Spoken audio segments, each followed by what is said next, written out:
Friends, good evening. எல்லாரும் எப்படி இருக்கீங்க? இன்னைக்கான பதிவு என்னன்னு பார்த்துடலாமா? இன்னைக்கு வந்து ஒரு சின்ன இன்ஃபர்மேஷன் தான்.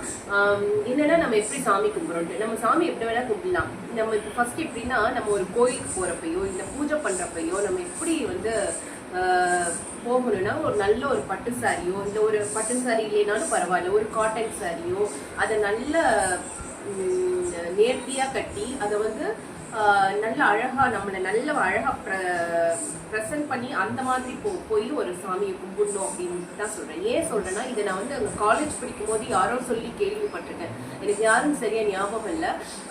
அவங்க என்ன சொன்னாங்கன்னா, நம்ம வீட்டுக்கு இப்போ யாரோ ஒரு கெஸ்ட் வராங்கன்னு வச்சுக்கோங்களேன். இப்போ ஒரு ஃப்ரெண்டோ இல்லை ஒரு கெஸ்ட்டோ யாரோ வராங்கன்னு வச்சுக்கோங்க. ஈவினிங் நாங்கள் வரோம் அப்படின்னு சொல்றாங்கன்னு வச்சுக்கோங்க. நம்ம என்ன பண்ணுவோம், நம்ம வீடு வாசல்லாம் சுத்தம் பண்ணி நம்ம ஃப்ரெஷ்அப் ஆகி நம்ம அழகாக ட்ரெஸ் பண்ணி அவங்களை வெல்கம் பண்ணுவோம் இல்லையா?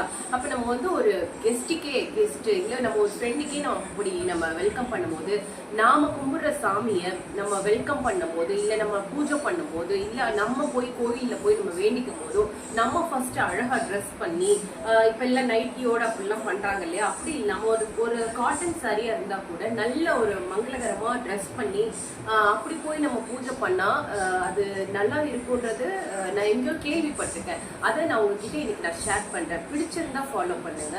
நன்றி, வணக்கம்.